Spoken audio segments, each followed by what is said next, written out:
Hey, everybody, welcome back to another edition. Yes, believe it or not, we're back one more time for another 20 minutes interview. And again, like doing these, especially this time of year in the winter, obviously coaches are busy with recruiting and everything else going on. So always appreciate guys taking a few minutes to join us. And especially when the new guys come on board and take over. And we've had some high marquee open positions this offseason. And, again, when I saw this gentleman get hired, I've gotten to know this guy a little bit over the years. I remember talking to him on the phone when he was a player, and yes, that's how old I am. When he was a player, and now look at him, he's taken over the head coaching job at his alma mater. Talking about Marty Hopkins, and Marty, it's tremendous to see you. Like I said, the last time we had talked. I think you had just gotten kind of like a late November offer from Iowa, and you were done. That was over. Yeah, it's Tim. Thank you very much, first and foremost, for having me on here. I appreciate it. And it's been a little bit since we've connected, but as I said before, it's very exciting to link up with you. Very appreciative of all the work you've done for the kids, the coaches over the years, and just Illinois high school, Chicago high school football. So thank you for having me on here. I appreciate that. So fill people in on your story. I know you and I talked about it a little bit before we started recording, but started with Iowa because obviously that was a big part of your story once you got out of St. Rita. Just kind of fill us in your path that led you back to St. Rita. Yeah, so it's a pretty crazy story, but I was very fortunate for the opportunities I had. I went to Iowa to play defensive line. I was a linebacker in high school, and I transitioned to that position. I was there for 2 years before I ended up medicaling. I had some issues with my knees that kind of transitioned from me from a player over to the coaching side of things. Coach Ferentz is unbelievable. He offered me the opportunity to kind of stick around. He asked if I had any interest at the time in coaching, and being a kid that had dreams of playing high-level football and getting those taken away, it was hard to hear at the time, so I didn't know what I was going to do essentially, and coaching was kind of a way for me to give back to all the great coaches that helped me get to where I was at. So that was the route I went. I was a student assistant at Iowa 2013 through 14, and then transitioned to quality control role. And then I became a graduate assistant for 3 years. And then I ended as an analyst working with special teams and defense. So I ended up being there for another 8 years after my undergrad, and kept me around in coaching. And then unfortunately, my job went up in the air a little bit when COVID hit. And that's when I transitioned to the outside business world side of things. So you go to the outside business world, you get out of the coaching and you get out of the football side. And how long did it take before you said, I might want to get back into this football thing? So it didn't take long, just watching football and everything, just kind of always having that in me. I was, like I said, I lost my job right before COVID at Iowa. So watching that COVID season was tough. It hurt. But then by that next fall, I was eager to get back. And speaking with my wife, we always knew eventually I would get back into coaching. Maybe it was assisting on the side with my job and whatnot. But this opportunity came up, and obviously no was one I couldn't say no to. So I'm very excited. Yeah, there's no doubt. When did you hear about Todd stepping aside? And I got to imagine it probably didn't take you very long from when you heard that to throw your hat in the ring. Yeah, so Coach Kuska reached out to me after he spoke with the team and let me know that he was stepping down. He's always joked about it in years past that when his youngest son was Joey was done, he was going to move on and retire. And we all knew this is Joey's senior year, but he took some time over the summer to think about it. And then he finally reached out to me after he spoke with the team. And he asked if I would have any interest. And I, of course, just being a St. Rita guy and caring so much about the school and the program, I had to say yes. I didn't know where things would go, but of course I was interested in having this opportunity. So I'm glad it worked out. Yeah, no doubt about it. You talking about Todd, of course, Todd Kuska, who stepped down from the coaching position. I believe he's still with the school, correct? Yes. Going to continue to work for St. Rita, which is great, which again, I got to imagine is nothing but a benefit for you taking over the program to have the guy you took over from still in the building and still as a resource. Yeah, there's no doubt about that. And I joke with him, I probably bother him a little bit too much right now, but to tap into his knowledge, not only about St. Rita, about football and all that, but just the ins and outs of everything that comes with this position. And kudos to Coach Kuska, because looking back on it, like, he has done a lot for this program. Yeah. He wears a lot of hats, and he did it for a long time, and he did it very successfully. So I'm very appreciative of him. very successfully, Marty. And I think the thing with Todd, I'll always remember is just his people personability. I mean, he just great with everybody. I mean, just a very outgoing guy, and really be hard pressed to find anyone to say a bad word about Todd Kuska. And I think that just went such a long way. And in this era about, trying to positive and promoting. And that's something that I think Todd just kind of did naturally just by his personality. So yeah, there's no doubt about it. He's meant a ton to that school and especially the football program as well.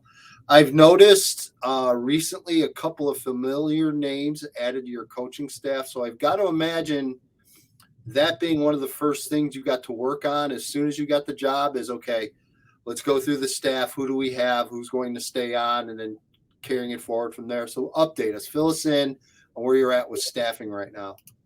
Yeah, so I was fortunate enough to have a lot of good coaches that were on Coach Kuska's staff, and some of them actually teammates of mine. A lot of them former Rita guys. So I didn't have, I mean, St Rita's been a very successful program. We were in the state semifinals last year. It's not like I had to recreate the wheel here. So I was fortunate to retain a lot of those coaches and then bring a couple new ones on.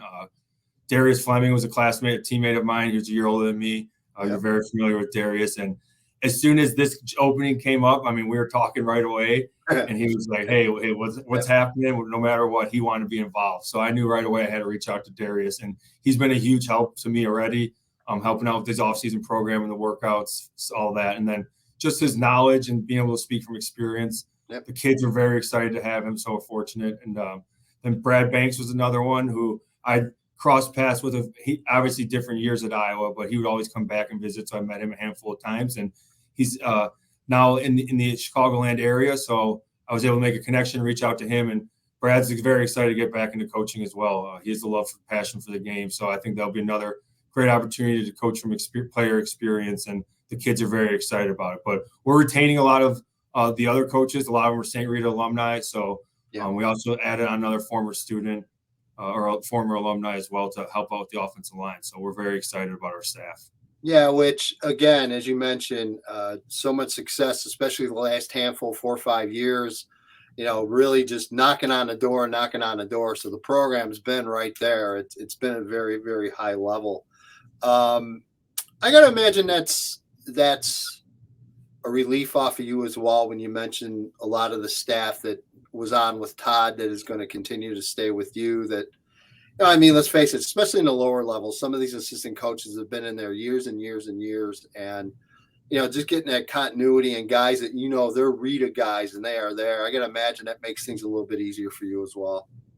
Yeah, there's no doubt. I met with all those guys. It was a little bit of a weird transition since I wasn't here immediately, living out in Boston when I accepted the position. But I met with them as soon as I could, and they were all very eager and excited. And like you touched on it, it's not like I need to change the culture in here. I just use the word enhance and just bring a little bit of things that I've learned at the University of Iowa and from other places, and just kind of add that into the current culture here. But a lot of those coaches on this staff, and you said those lower level staff, they've helped build this up too. Yeah. So I'm very fortunate to have them to continue to be a pillar of this program. Like the freshman coaches, the sophomore coaches, they're comparable to those lower level college coaches. They don't get enough credit for what they do.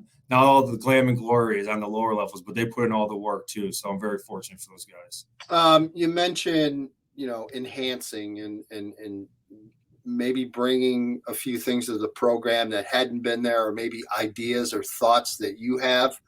Are there anything off the top of your head early on that maybe you want to look at or try to implement that maybe you think can enhance the program? Nothing really. The one thing is just the off-season program. We're just we do have a new strength coach this August. So me and him, it's our first off-season. And we're just trying to make sure we're building it correctly, but also making sure we're seeing gains and improvements as we go forward. We don't want to be wasting any days or weeks when we're in there in the weight room and in the gym getting our workouts in. So just trying to kind of stabilize that first as we move forward and take these in some phases. And one thing that's interesting now is like with the new 11-on-11 helmets and shoulder pads, that might add something come summertime. So looking into things like that, like how we might not necessarily completely change our summer, but with that added into it, how things can be differently and how we can take advantage of things like that. You imagine that 11 on 11 work, huh? Isn't that a novel idea in the summer? How about that, huh? Well, I was spoiled coming from the high school or the college with spring ball. So I'm like, man, I just wish we could have these kids out in the spring. But now it's like summer is a little bit of an interesting time to go out there against 11 on 11. Yeah, there's no doubt. But again, just I think another rule that need to be implemented. And by the way, I'm just going to throw this out there.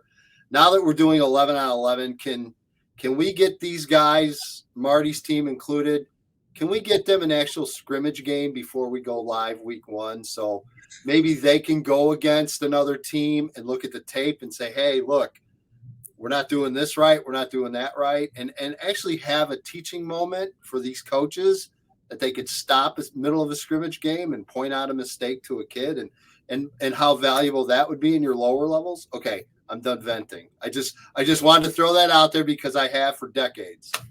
No, and one of my assistant coaches who's coming back, Pat Conley, he threw out the idea of like doing the NFL model where you almost do a live practice with another team, and then you can set up the situations you want at the end, and you can coach through it, and it's not just, oh, I hope we get to this point. Like you can make that within the structure of the practice. Yeah. And how creative we could all get in getting that scrimmage team, maybe teams that you had never seen before, teams you'll never see ever again. But for a one-off, why not? Go do a scrimmage against St Rita. Go do a scrimmage against Loyola. It's a scrimmage. Go get your work in. But okay, I'll put that aside. That's one of many multiple rants I'll continue to have. But that was not from Marty Hopkins. That was strictly Edgy Tim throwing that out there. So, offense, defense, special teams, your thoughts. Is it, again, more of an approach of let's face it, really hasn't been broken here, pretty coming off a pretty good year? Is it more or less just kind of looking as an overview and letting your coaches kind of tweak and adjust, or kind of what's your approach and kind of game plan for really all three phases? Yeah, so offensively, I'm fortunate to have Coach John Nee, who will be the offensive coordinator. He's been with Coach Kuska the last 25 years, so he's very familiar with what we've done.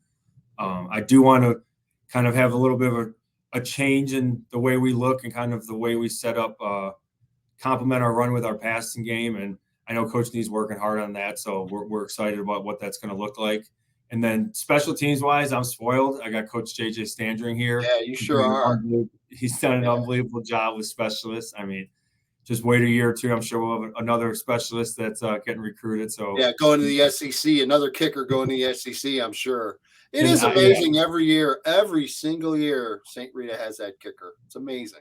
He does a very good job with them. So he'll be continue to work with them. And in both of these phases, I have experience. So I'm not going to tell them exactly what to do. There are things I'd like to see done, and we can have a conversation. But I also like to hear their ideas and things like that. And we've already spoken on a handful of things. So we won't look too much different special teams wise. Offensively, we will look different, but a lot of the same core principles in terms of our run game and kind of building it off of that.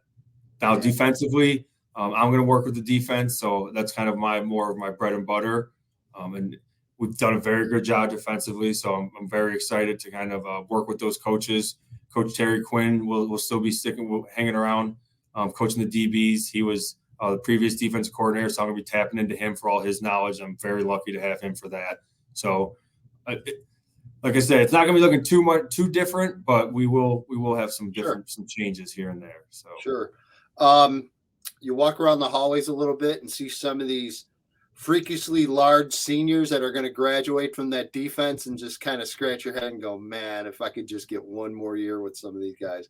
I mean, I'm thinking Carberry and Farrell, and I mean, just some tremendous ball players that are graduating in the spring. I know. I had Pat was there the other day with the Illinois coaches, and I was like, man, if I could have him for another year, I'd be pretty fortunate. And then Matt and Joe Kingsbury too. Both. Kingsbury. I'm sorry. Yep. No, you're right. And I'm lucky. I got James. James is still in the program too. Yep. So definitely good to have a Kingsbury around. And I wish I had the chance to work with those guys, but I know they're going to continue to do great things. And I told them thank you because they are the kind of the building blocks of Yeah, what for sure. the younger underclassmen have seen, and they set the model of a St. Rita football player and a St. Rita student athlete. So I'm lucky that they were here before me. A big part of your job, I'm sure, as well, is the job of really every Catholic high school head coach is you're selling yourself and you're selling your program as well. And you get student athletes, grade school student athletes coming in from all over the Chicagoland, then the Chicago region, wanting to come to St. Rita. Again, you're a guy that's been through it. You're a guy that's graduated. What does St. Rita have to offer those kids coming in? What sets Rita apart maybe from some other places? And just your overall thoughts on what St. Rita can do to better kind of move these kids along in life and get them set up for the next level. Yes.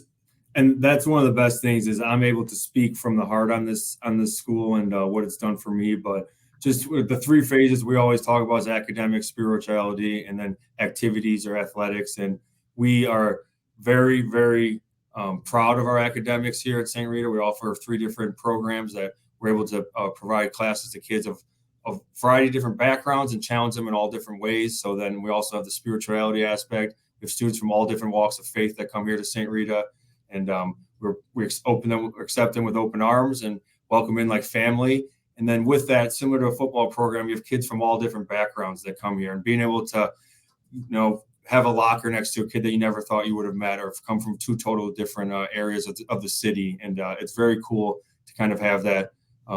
It's very, like I said, similar to a football team. You have a lot of different people from a lot of different backgrounds. And then activities athletic wise, I mean, arguably one of the best athletic programs year in and year out for a variety of different sports: football, basketball, baseball, hockey, wrestling, and then we have a variety of different clubs. So we're very proud of what we offer here at St. Rita, and it is a very personal connection with all the students as well. We're not a school of 1,000 kids, 700 and things like that. So our teachers like to know all of our students, our coaches like to know all of the students, and I think it makes it a special place. And then me, just to be able to speak from experience, I coached and recruited at the college level. I know what a lot of coaches are looking for and how the schedule works for these kids and what the kids need to be, the high school student athletes need to be doing on their end to help their recruitment. And it's people like you, Tim, thank you very much, to help get these kids exposure, but educating them on them needing to go into camps, them needing to contact coaches, and make it very easy to be contacted as well. Don't make it hard for the coaches to find you. No, not at all. A thing that to me, and then obviously as far as the athletes are concerned from the football side, I mean, you just show up for a game on a Friday or a Saturday in the playoffs, and I think it kind of sells itself. And that goes for you, that goes for your opponents in the Catholic League as well. I don't know, Marty, I get asked all the time, well, what is it? Okay, they're Catholic schools and they bring in athletes and what have you. And the talent level is really good. But to me, what kind of sets you guys apart at Rita and other schools in your conference as well is that family feel and that passion. And it's something that you just don't see everywhere. And what is it, Marty? It's like it's something that goes back. I mean, this goes back decades and decades with these schools. It's just a passion. It's a passionate fan base. It's a passionate alumni who truly care about their schools. Is it as simple as that? Is it just the fact that they still care about their schools to this day? So I think that's a lot to do with it. And you said it, like, it goes back decades. The tradition, I mean, St. Rita itself has been around for 118 years. So you think about all the different families and generations that they've touched. And there's a lot of great-grandfathers or grandfathers that, somehow they might not have ended up at St. Rita, but they have a connection to St. Rita. So a lot of people take pride in that. But then you look at the Catholic League in general, there's a lot of schools that have that same feeling where they still check in on their school that they haven't gone to in 30 or 40 years, and they still might go check out a game because of that. They had a great experience their 4 years. I can speak for myself at St. Rita. I had an unbelievable experience here. And I know a lot of my classmates did, and they continue to come back for that reason. And it's almost like paying it forward. Like there was people there cheering us on and always providing us the opportunities that we wanted. So we should continue to do that for the next generation. So it's the tradition, it's the family atmosphere, and it's just having a pride in your school. And the Catholic League, I think a lot of schools kind of go that way, but definitely St. Rita. Yeah, no doubt. As you move forward here through the winter and we get to the spring, I'm sure you probably had a chance to go back and look a little bit from last year. A lot of graduation losses. That's a big senior class that's leaving in May when they graduate. Kind of what's the mindset going in? Again, I'm not going to ask you to start quoting roster because it's still in the winter and you're just taking over this program. But at least from what I remember, it seems like you're going to have a lot of new faces in a lot of different spots this year.